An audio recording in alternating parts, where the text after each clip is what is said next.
some parts of the world, beach driving is permissible and often the fastest and safest way of getting from place to place.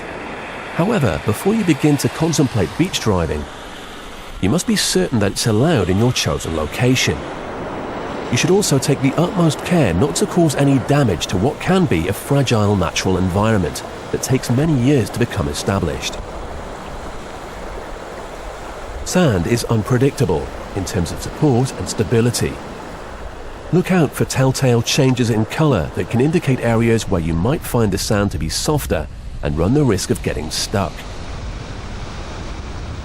The damp sand between the high and low tide marks can sometimes provide a firmer surface for driving, but can also be very soft.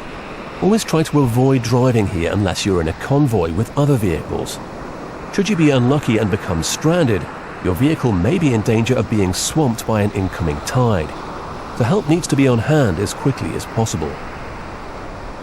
Try not to raise too much salt spray as you drive, and in general avoid driving in seawater.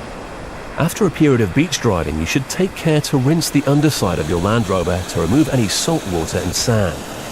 Details of how to set up your vehicle for beach driving can be found in the sand driving section of the main menu.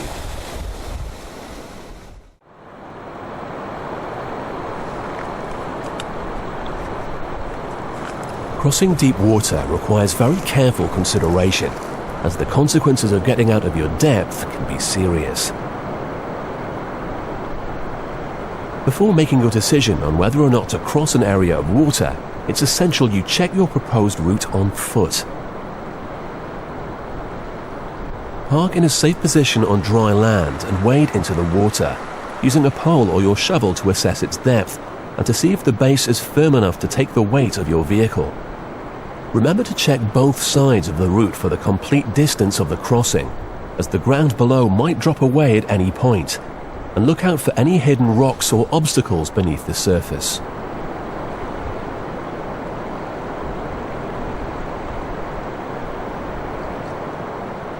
You should then compare the measurement of the deepest point with your vehicle's maximum recommended wading depth stated in your owner's handbook. As a general rule, water depth should not exceed the top of the wheel rim.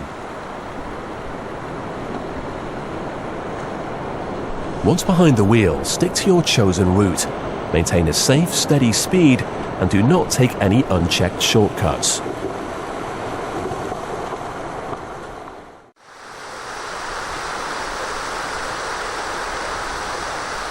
Water can be a challenging environment to drive through.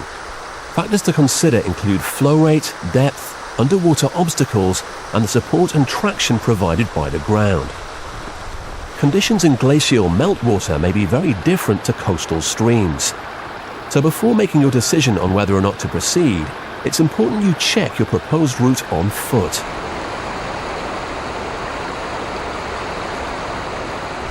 Don't enter deep water at speed. Beneath the surface, the ground will often fall away steeply. Creating a big splash may not only damage the environment, but also your vehicle. This is not the correct way to do it.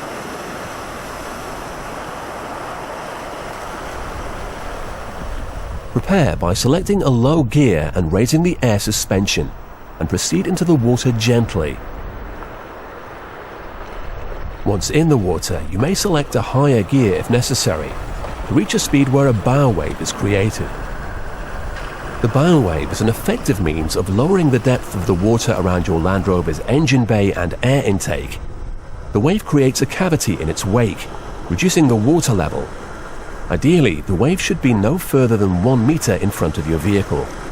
On a manual transmission vehicle, there is no need to slip the clutch, but don't select a gear which risks you stalling.